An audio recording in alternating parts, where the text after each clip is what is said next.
All right, I am Jessie Sage, and I am the host of When We're Not Hustling, and this is Hi, I'm Emily Foster. I'm the producer of When We're Not Hustling, and this is the after show. yeah. And the great thing about having Emily as the producer is that Emily is a musician and a writer, but she is not a sex worker. Yeah, we wanted to do this after show where we talk about our reflections on the show. And I'm particularly interested in Emily's take because the whole purpose of the show is to highlight the lives of sex workers outside of their work. So we're not trying to talk about work or what it's like to be a sex worker, with the exception of episode 1, which is what we're talking about now.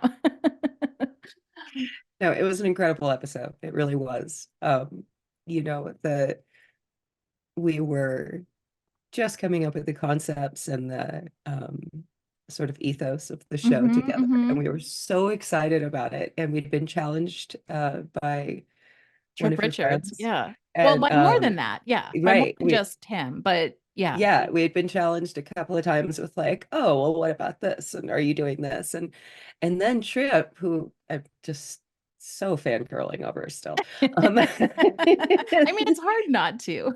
yeah, I if you're not cool, more for the rest of us, I guess, but it seems weird.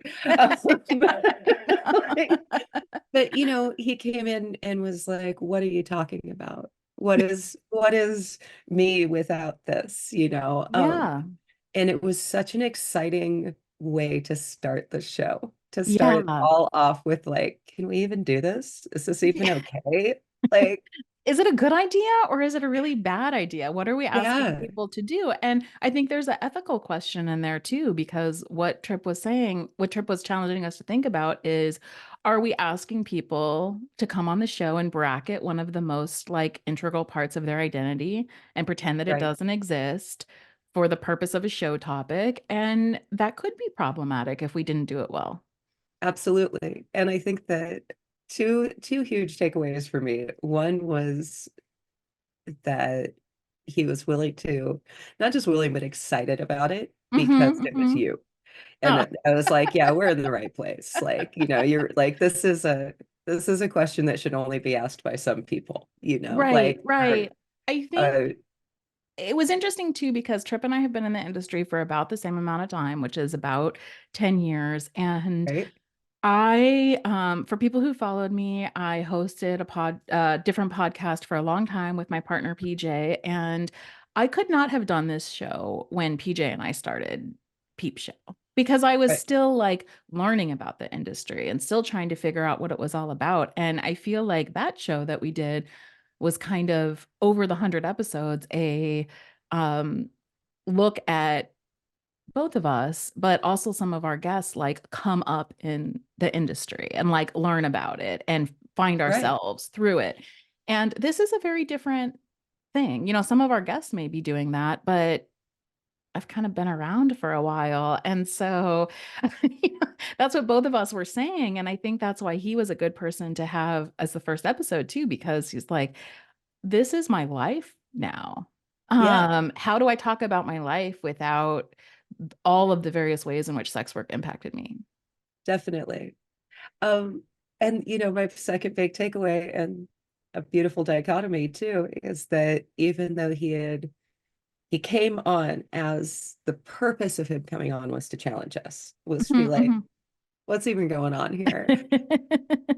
But then in the process of asking himself that question, because it was you and it was being asked from an earnest and heartfelt place, it wasn't from a exclusionary or this isn't good enough place. It was just Right, like, right. well, you're all beautiful. What else do you do? And I don't even Mhm. know. I've done like 100 episodes and it's all been about All I sex talk work. about So is like, what people you do in know, their job. yeah. And the other amazing thing for me was that even though his whole response to it was like, you can't take this out of me, it's in my DNA. Mhm. It also made him ask himself, well, what has it allowed me to do though? And Yeah. his Mhm. responses were I know. so amazing. Like it was, And unexpected from my perspective. yeah, Like, I didn't know that, you know, for I hope you guys go back and watch the first episode before you watch this, but if you haven't, like he talked about the fact that he had just come out of a breakup with somebody who he thought he was going to spend his life with, and We that were the first place he shared that. I know, and that And felt it like a was big like, honor to me. Yeah. Hmm. yeah, we Hmm. all like the gravity and the intimacy of that moment of him just like being like, well, you guys are the first ones I'm telling. I'm just gonna like finally make this public. It Yeah, was like, oh, I know. and like, Yeah. okay. Yeah. Like, it was, Right. and and really the impact of that, something that we keeps coming up for me watching all of these shows happen is that just so you guys know, I get to watch everything. I'm a silent observer. So like as these interviews are going on, I'm there and sometimes helping, but mostly just getting to be the first audience member. I mean, no, you are a poet. And the funniest thing that you do, I mean, I love this, is that you're very good with words. And so, me or an audience member will be like trying to explain something that we're thinking. And Emily is in the chat, like, what you mean is blah, blah, blah. And then we see that on Okay. our screen and we're like, yes, and blah, blah, blah, blah, blah, as if it came out of our head. And to be fair, it's coming out of my Google search. Like I'm like, I feel like sometimes I know the words, sometimes I know what you mean. Sometimes I'm like, they're really looking for someone. Hang on a second. This is why I love having a producer. I've never had a producer before. Everything I've done has been self-done, and it is a different experience. It is very good. It's lovely. I mean, from this side is fantastic. You just give me this amazing content and I get to cut it up. And I'm like, well, that's easy. But yeah, I'm sorry. I cut you off. What you were saying, that you're the first observer. Oh, yeah. Something that keeps coming up in all of these interviews, and for anyone that this is the first one they've watched, they just get better. They're so much fun. But Tripp was really the first one to bring this to the forefront of my thinking, and then it's sort of been confirmed with the rest of them is that sex work, um, and I happen to know have some closer knowledge with some other sort of uh gray area jobs. Um, Mm-hmm. it allows access to a lifestyle that is usually only available to the 1%. There, Mm-hmm. Mm-hmm. Tripp was able to take time off of work. Yeah. His heart broke and his job kept happening because he Yeah. had that all set up, and Mm-hmm. the Mm-hmm. world didn't have to know, and he got to be there for himself and for friends. And like that's something that the normal working person can't No. access Mm-mm. ever in their lifetime. Yeah. And give you guys a little tiny spoiler alert, in a later episode with your mom that gets Mm-hmm. uh, really, Yeah, my mom literally was really brought up. impacted by Yeah. that too. And that was really interesting because when she, I mean, we'll talk about this when we talk about episode 4, but when she watched that episode or listened to that episode, that changed her thinking about sex work because like really intensely because she was like, wait, I'm struggling over here for because like financially and otherwise, like career-wise, because I've had to do a bunch of caretaking. And you guys are talking about the fact that you did the same thing and are not struggling in the same way. And Right. that's a problem of capitalism. Um, but there's a lot of sex work theorists and sex work theory, like there are sex work theorists, but there's a lot of people who are talking about sex work as an anti-work ethos. And Hmm. and I mean, it's a lot of work. Sex work is work, but also it's a different way of configuring your life and your Yes, work. And so in that way, I think it is like it's anti-work in the sense of anti the way that we've structured work in our culture. absolutely. It's very similar. I mean, almost identical to what I'm doing as a freelance Yeah. artist Hmm. person. Hmm. And artist is a little light because I do some of the harder things, Yeah. the marketing and editing Yeah, parts of it. yeah, But I yeah. think that's a huge part. Just like you guys are talking about you talking Hmm. about the photo shoots and all of the behind the scenes work Right. that gets that goes into this final product. And Yeah. it's very similar as a musician and as a freelance person Yeah. for, doing art for business, essentially, Right. Yeah. is that people are like, oh wow, like oh, you made like $200 for that gig and you just played for like an hour. And I'm like, well, Yeah, but I practiced 1,000 I hours. I spent 10,000 hours getting to the point where I could perform this. And then there's also, I had to Right. make the poster and I had to reach out and I had to Yeah. make the contacts and there's so many things that come into it when I walk away with that Right. $200. I'm like, Yeah, right. this is Mhm. barely going to cover anything, Yeah, right. and Hmm. but there's this outside perception of like, oh my God, Right. and I hear a lot of those same thing, the Yeah. similar experiences when you guys are talking about your life. It's like, yeah, it seems like a lot of money, but it's not. Yeah. And also, it's a little sketchy. You don't know when Yeah, the there's a next lot of job's other going to come along. And yeah, there's a lot of other considerations. And also like, I think sometimes I think that clients are like, wow, you guys make so much money in such a short amount of time. But we have to be like available. And I think that's what they don't yeah, think about. That like the reason that when you call me and say you're in town tomorrow, can I see you tomorrow, that I can see you tomorrow is because I'm not clocking into a job. right, And so like I need to be able to make enough money to make that availability possible. And right. that means that I forego other things. Well, and you use the word available. I think that something that I keep hearing too is like, sex workers have to be emotionally present, Yeah. physically present in a Hmm. way that we aren't in normal relationship. It's No. exhausting. Yeah. Even when we're first falling in love with a person, Yeah. it being that regularly Yeah. emotionally available and for different people, like not Yeah. just the one that you're currently infatuated with, like Right. Hmm.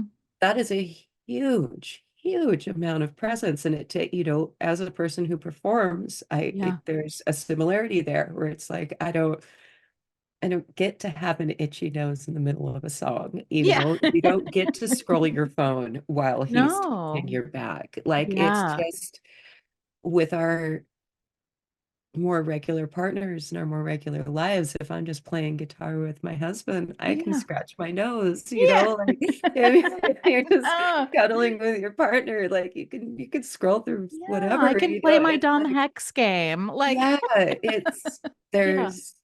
there's a presence that I Mhm. think is really underestimated from the receivers, from your Yeah. clients, from the audiences.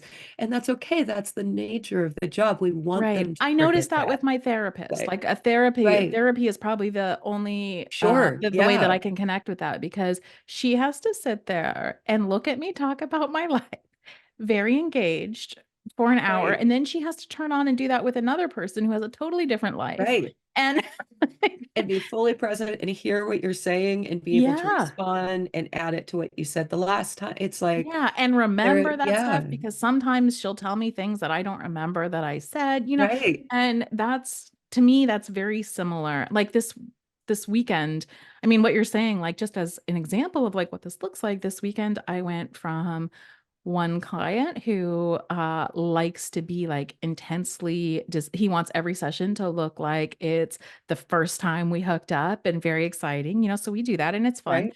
Then I went to a guy who all he wanted to do was suck my toes, and it's very different Right. desire. And then I went to an older client who wants to kind of relive the nostalgia of being young. And then I went to a couple who it was their birthday celebration, and they had a couple dynamic. It's like massive and then somebody who was very shy and had very few sexual experiences. And so Right. like those are and one right after the other, and those are all very different needs. And you have to like Yeah. switch out of like I'm somebody you're having an affair with that's very hot to I'm going to do a fetish with you to I'm trying to make sure Right. you two don't get in a fight about It's just about this fantasy. everyone's great. It's a lot of like figuring out how to be present in very different types of situations. Yeah. Yeah, absolutely. Yeah. Yeah. And I think that Which is why I like it actually. Like there's also yeah, something about that that feels like it's at least it's it's not highly skilled. I think and that's really what and stimulating in a, what we're ending up at. Yeah, yeah, it's highly skilled labor. It's it's very stimulating labor. It's very high energy. engagement. It's high energy. Yeah, it's, Yeah. and there's an element of it having high stakes as well, Yeah. Hmm. which, Hmm. but in the way that so does therapy and so does, Yeah. performance. Those are the other things we've compared it to. And Right. Yeah. not to Hmm. undermine the danger, but proper screening definitely Right. helps Yeah. keep it Yeah. in a, But my mom is a social worker. And sometimes I think about her job in a similar way because right, she often, especially when she used to work for Adult Protective Services. And when she was doing that, she would have to go into people's houses and right, assess situations that often had a lot to do with abuse, in a skilled way where people aren't going to freak out on her, right, And right.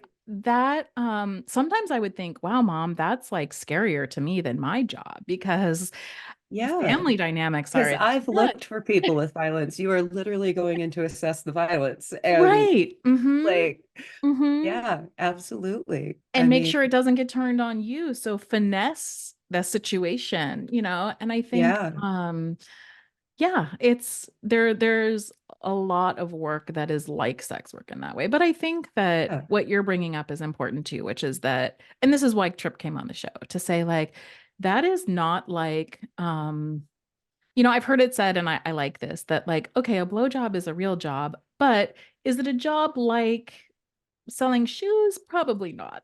no, There's no, it's is it not a a job job like like selling shoes. flipping It's much burgers? harder. Yeah.